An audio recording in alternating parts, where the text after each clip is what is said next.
여러분 이제 조금만 더 있으면 여름이 지나가게 됩니다. 제법 날씨가 오늘은 그렇지 않지만 그래도 제법 날씨가 조금은 풀렸는데요.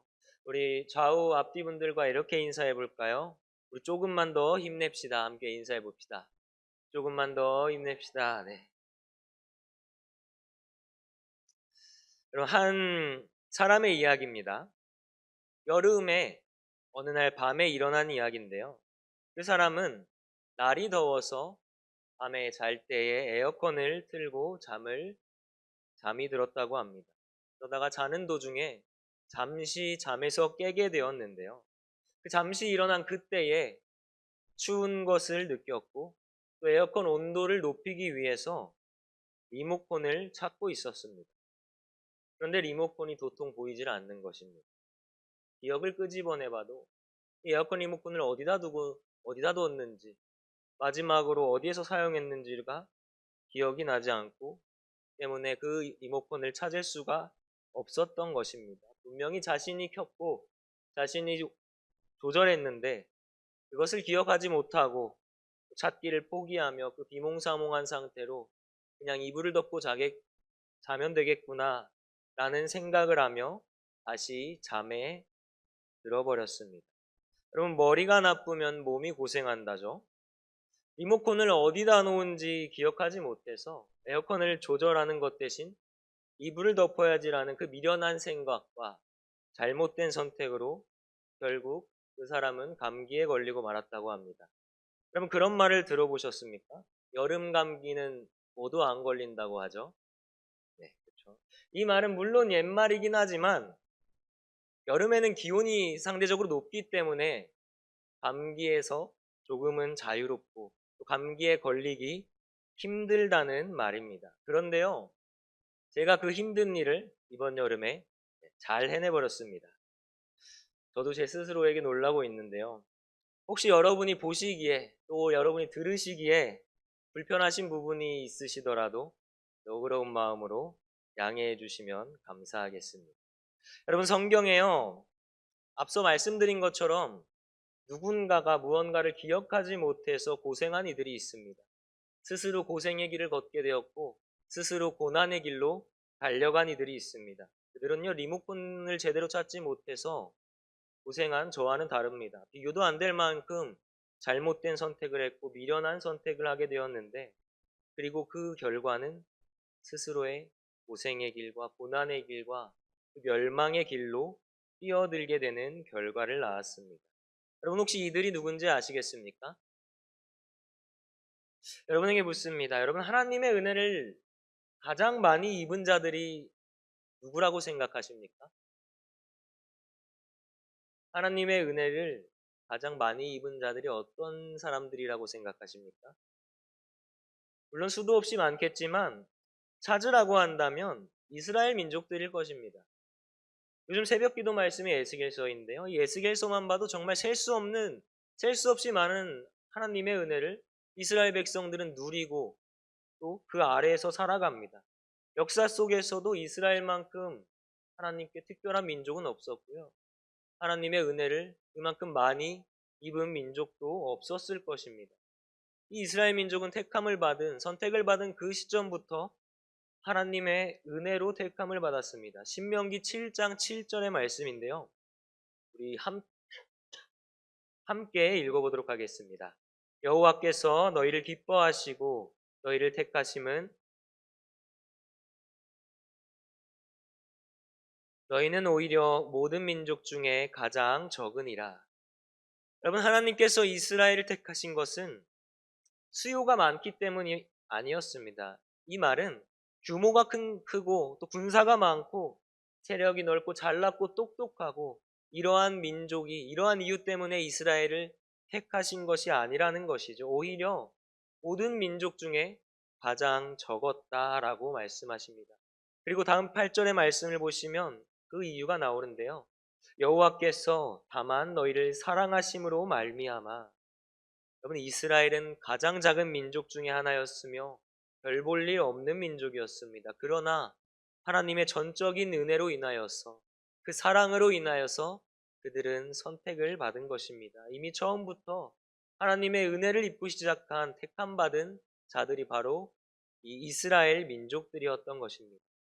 그렇게 하나님께서는 이스라엘 민족을 택하시고 부르셔서 하나님의 뜻을 드러내기를 원하셨고 만방에 전하시기를 원하셨습니다. 그리고 그 일에 이스라엘 민족을 사용하신 것이죠. 그런데 그 이스라엘 민족은요, 하나님의 은혜를 은혜로 받지 못합니다. 받은 은혜로 감사와 감격으로 살아가기보다는 그것을 당연히 누려야 할 권리로 생각하며 그 은혜를 당연하게 생각하는 것이죠. 그래서 하나님의 은혜를 점점 멸시하기 시작합니다. 베푸신 은혜를 기억하지 않으며 살아가는 것이죠. 시간이 지날수록 이들의 신앙은요, 점점 이상하게 변하기 시작합니다. 우리는 하나님의 택함받은 백성이며 아브라함의 자손이며 또 야곱의 민족이어서 우리는 하나님의 보호 아래에 있고 무조건적인 구원 아래에 있다. 이러한 신앙이 그들의 마음 가운데 생겨나기 시작한 것입니다. 여러분, 특별히 이 예루살렘의 성에 무엇이 있었습니까? 하나님의 임재의 상징인 성전이 있었습니다. 그것이 우리에게 이 예루살렘에 있는 한 누구도 우리를 건드리지 못할 것이고 우리는 멸망하지 않을 것이다. 그러한 안일한 마음이 그들의 마음을 사로잡고 있었던 것입니다. 그렇게 타협하고 합리화하며 제약된 길에서 벗어날 수 없었던 것입니다. 여러분, 이것이 우리가 신앙생활 가운데 가장 조심해야 할 것 중 하나입니다. 은혜를 은혜로 받지 못하는 것, 이것이 당연한 게 되고 우리 삶 가운데서 무뎌지게 된다면 점점 신앙의 중심은 흔들리게 될 것이고요. 감사보다는 불평으로 살아갈 것이며 죄에 대하여 반응하지 못하고 민감하지 못하게 될 것입니다. 그리고 무엇보다 예배의 기쁨이 사라지게 될 것이고 우리의 삶 가운데 예배는 점점 무너지게 될 것입니다. 의무와 형식으로 드려지는 예배만이 남게 되겠죠. 그렇기 때문에 우리는 하나님의 은혜를 은혜 자체로 받아야 합니다. 당연한 것이 아니라 누려야 할 권리가 아니라 하나님의 은혜는 하나님께서 우리에게 베푸시는 것이고 하나님의 사랑으로 인하여 우리에게 허락되어지는 것임을 잊어서는 안 된다는 것입니다. 이 이스라엘 백성들은, 이스라엘 민족은 그것을 늘 잊고 살았던 것이죠. 이러한 모습 가운데 하나님의 부르심을 받고 하나님의 말씀을 전하기 위하여서 일어난 선지자가 바로 미가 선지자입니다. 미가는 주전 8세기에 활동한 선지자인데요. 이 주전 8세기에 활동한 선지자는 4명이 있습니다. 아모스와 호세아와 이사야와 그리고 미가 선지자. 이렇게 4명이 주전 8세기에 북이스라엘에서 남유다에서 각각 활동하였습니다. 이들의 특징을 보면요. 아모스는 정의의 예언자라고 불리고요. 호세아는 사랑의 예언자라고 불리고요. 이사야는 수식할 단어가 너무 많지만 굳이 정하라고 꼽으라고 한다면 거룩의 예언자라고 불리고 있습니다. 미가는 이들보다 활동을 조금은 늦게 시작했으나 앞서 말한 아모스, 호세와 이사야, 이 선지자의 특징들을 모두 가지고 있는 선지자였습니다. 아모스의 예언처럼 정치와 종교 지도자들 그리고 부유층의 불의를 지적하며 하나님의 정의를 선포하였고, 또 호세아의 예언처럼 택함받은 백성들을 향한 하나님의 용서와 사랑을 백성들에게 선포하며 회개를 촉구했고요. 그리고 이사야가 선포한 대로 하나님께로 돌아와서 회개와 거룩한 삶을 회복해야 하나님의 구원 아래에서 살아갈 수 있음을 선포하였습니다. 미가서에서는 미가가 남유다와 북이스라엘을 향하여서 하나님의 말씀을 선포한 내용이 담겨 있는데, 사실 미가서는 설교의 형식으로 되어 있습니다. 주로 3가지의 설교로 나뉘는데요. 각 설교에는 심판과 회복의 메시지를 전부 포함하고 있습니다. 첫 번째 설교는 1장과 2장으로 분류되었는데, 사마리아와 예루살렘, 즉 북이스라엘과 이 남유다의 죄로 인하여서 그곳에 하나님의 심판이 임할 것이며 우상 숭배와 부패한 지도자들을, 부패한 그 종교와 정치 지도자들을 향한 약자에 대한 착취가 하나님의 진노를 불러올 것이며 그로 인해 심판이 임할 것이다 라는 내용을 선포하고 있는 것입니다. 그러나 후반부에는 남은 자를 다시 모으시겠다는 회복의 약속이 주어지는 것이 바로 미가서 1장과 2장에 나오는 첫 번째 미가의 설교 내용입니다. 두 번째 설교문에는 3장에서 5장의 내용인데요. 정치 지도자들, 종교 지도자들, 제사장, 예언자들의 타락과 그들이 행하는 죄악을 책망하며 그로 인해 예루살렘의 그 성전까지도 멸망하게 될 것임을 선포하는 내용입니다. 그리고 마찬가지로 후에는 회복의 말씀이 주어지고 있습니다. 어떠한 회복의 말씀이 주어지냐면요. 이제는 평화와 평강의 그 메시아 왕국, 메시아의 시대가 도래할 것이고 택한 백성을 위하여서 메시아를 보내주실 것이다 라는 말씀을 선포하고 있는 것입니다. 다시 말해 예수 그리스도에 대한 예언을 포함하고 있는 것이 바로 미가의 두 번째 설교의 내용에 포함됩니다. 그리고 마지막 세 번째 설교는 하나님께서 이 백성과 논쟁하는 장면을 이야기하며 백성들의 배은망덕함을 지적하고 또 예루살렘의 죄로 인하여서 징계가 임할 것이지만 여전히 남은 자를 통하여서 회복하실 그 약속도 설교를 통해 전하고 있습니다. 그리고 미가서의 마지막은 하나님의 긍휼과 용서를 신뢰하는 고백으로 이 미가서의 책이 마무리됩니다. 이 세 가지의 설교의 내용을 축소해 보면 비록 대상과 내용들은 조금씩 다르지만 큰 틀을 보면 이스라엘은 범죄함으로 하나님 앞에 죄악을 행함으로 말미암아 넘치는 죄악들로 말미암아 하나님의 심판이 선포되었고 그리고 그 심판은 실제적이며 그러나 그 과정 속에서도 우리를 사랑하시는 하나님께서는 회복의 길을 열어두었다라는 내용을 선언하는 것입니다. 여러분 이 메시지를 통하여서 우리에게 주시는 메시지가 무엇이냐면요. 오늘을 살아가는 우리에게도 분명히 심판은 임할 것입니다.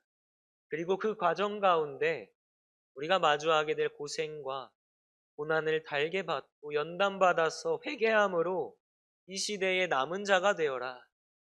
심판 속에 남은 자가 되어서 하나님의 구원을 얻고 온 만방을 향한 하나님의 뜻을 전하고 이루어내라. 이것이 바로 미가서를 통하여서 우리에게 주시는 메시지이자 말씀입니다. 그중 우리가 오늘 함께 읽은 말씀은요. 미가서에서 가장 중요한 말씀인데요. 세 번째 설교에 속해 있는 말씀이죠. 하나님과 백성들과의 논쟁의 장면입니다. 읽은 말씀 전 내용인 6장 1절에서 5절에서는 하나님께서 먼저 백성들에게 말씀하십니다. 어떤 내용을 담고 있냐면 나는 종로로 타던 너희를 애굽에서 건져내었으며 그리고 광야에서 인도하였고 저주를 축복으로 바꾸었고 맺은 언약을 신실하게 지켜왔다. 그리고 계속해서 너희들에게 큰 은혜를 베풀었다. 내가 너희를 힘들게 했느냐? 너희가 나를 떠날 이유가 무엇이냐? 하나님께서 이스라엘 민족에게 그 백성들에게 이렇게 말씀하시는 것입니다. 그리고 이어지는 백성들의 변론이 오늘 말씀인데요. 6절에서 7절입니다. 그러면 우리가 그 은혜를 받은 자로서 입은 자들로서 하나님께 무엇을 드리면 좋겠냐라는 것입니다. 1년 된 송아지를 드리면 좋아하실 것인가? 수천 마리의 양이나 그 많은 기름을 드리면 될까요? 허물을 위하여서 내 자녀를 하나님께 바치면 되겠습니까? 내 몸의 열매를 드리면 되겠습니까? 이렇게 말하고 있는 것입니다. 백성들이 하나님께. 여러분 잘 보면 굉장히 어이없는 장면입니다. 만물을 창조하시고 주인 되시는 하나님께서 우리에게 무엇을 바라시겠습니까? 무엇이 부족하여서 우리가 드리는 것들에 연연해 하시겠습니까? 여러분 지금 이 백성들의 마음은요. 진심에서 우러나는 회개의 표현이 아닙니다. 하나님의 뜻을 구하지는 않고 그저 구원을 자신들이 계속해서 은혜 아래 살기 위하여서 불의한 마음과 그 행위들은 바꿀 생각조차 하지 않고 무엇을 드려야 어떤 것을 얼만큼 많이 드려야 이 은혜가 이 삶이 계속될까라는 생각을 가지고 형식적으로 계산적인 그러한 신앙을 보이고 있는 것입니다. 미가 선지자가 이 모습을 보고 있다가 이 모습을 이야기하며 백성들에게 일침을 가합니다. 그거 아니다. 하나님께서 너희들에게 우리에게 원하시는 것은 바라시는 것은 그러한 것이 아니다. 본문 8절 말씀입니다. 우리 함께 읽겠습니다. 본문 8절 말씀입니다. 사람아 주께서 선한 것이 무엇임을 내게 보이셨나니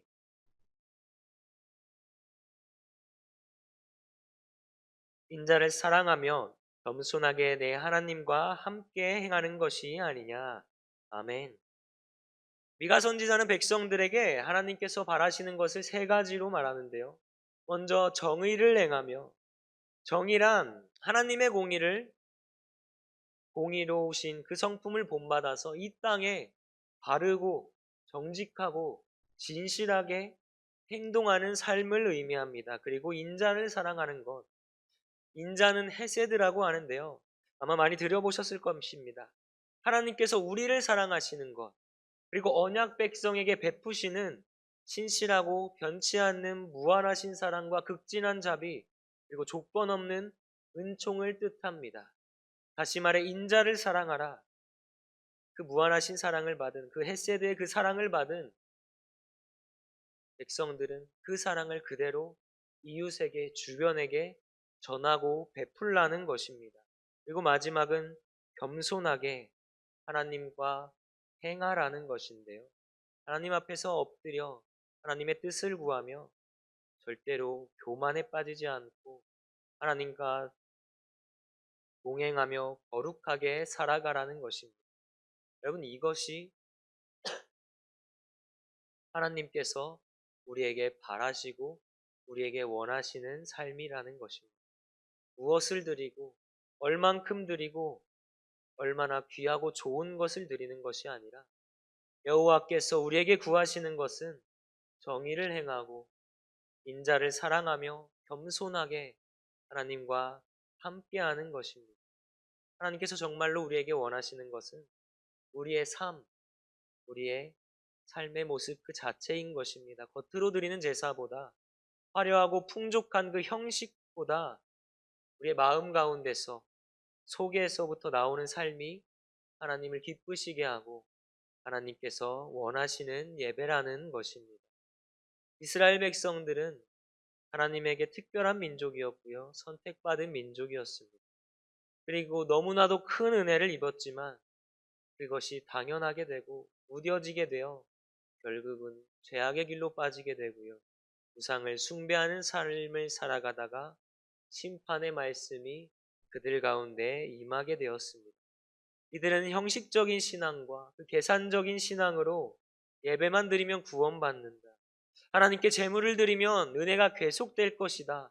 더 많은 것을, 더 좋은 것을 올려드리면 될 것이다. 이러한 잘못된 선택과 잘못된 신앙과 착각에 빠집니다. 그 이유는 하나님의 은혜를 은혜로 받지 못했기 때문이죠. 여러분, 우리가 기억해야 할 것은 하나님께서 우리에게 은혜를 베푸신다는 것을 기억해야 합니다. 우리가 은혜 아래에 살아갈 수 있는 이유는, 우리가 많은 것들을 누리며 살아갈 수 있는 이유는 전적인 하나님의 뜻에 있습니다. 하나님의 은혜에 있습니다. 우리가 잘나서가 아니라, 우리가 똑똑해서가 아니라, 우리가 모든 많은 것을 가짐이 아니라 하나님께서 그 은혜로 우리를 택하셨고 사랑으로 우리에게 은혜를 허락하셨기에 우리가 은혜 아래서 살아갈 수 있는 것입니다. 여러분, 미가서의 마지막 부분을 보면요, 7장 18절의 말씀인데요, 주와 같은 신이 어디 있으리까? 이렇게 고백합니다. 하나님을 죄를 용서하시고 허물을 덮으시는 분이시며 진노보다 인애, 그 헤세드를 기뻐하시는 분이라는 것입니다.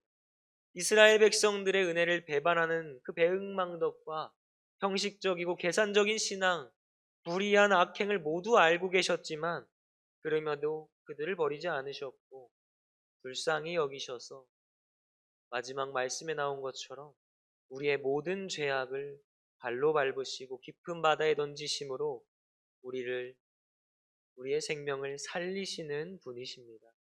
이 크고 놀라우신 은혜의 하나님을 우리에게 선포하고 있는 것입니다. 바라기는 여러분, 매일 이 은혜로 살아가시며 기억하시는 여러분이 되시길 바랍니다. 은혜로 받으시기를 바랍니다. 당연한 것이 아닙니다. 주어지는 것이고 하나님께서 우리에게 베푸시는 것입니다. 하나님의 전적인 은혜를 통하여서 우리가 누릴 수 있는 것입니다. 그리고 그 은혜를 입은 자들로 받은 은혜에 합당한 삶을 살아가시길 바랍니다. 여러분, 행위만으로는 하나님을 기쁘시게 할 수가 없습니다. 우리의 행위만으로는, 그 형식적인 것들만으로는 우리가 그 구원의 은혜에 하나님의 은혜 아래서 기쁘게 살아갈 수가 없습니다. 제사만으로는 하나님의 영화롭게 할 수 없는 것입니다. 우리의 삶이 예배가 되는 것, 그로 인하여서 정의를 행하고 하나님의 그 헤세드, 그 사랑을 베풀며 살아가며 겸손하게 하나님과 함께 동행하며 거룩한 백성으로 살아 이 시대에, 악이 가득한 이 세대의 남은 자가 되어서 하나님의 뜻을 이루며 하나님의 뜻을 전하는 모든 여러분의 거룩한 삶이 되시기를 소망합니다. 기도하겠습니다. 주님, 은혜를 감사합니다. 오늘도 우리를 저녁의 예배 자리로 불러주시고 말씀을 받게 하심을 감사합니다. 주님, 우리가 당연하게 생각했던 것들이 주님의 은혜였음을 이 시간 고백합니다. 우리에게 허락되고 누리는 모든 것이 주님의 전적인 뜻과 은혜였음을 다시 한번 돌아봅니다. 매일같이 택하신 백성에게 부어주시는 그 은혜에 대하여서 무뎌지지 않게 하시고 익숙하여지지 않게 하시고 주님의 사랑으로 허락된 것임을 늘 기억하며 살아가는 백성들 되게 하여 주시옵소서.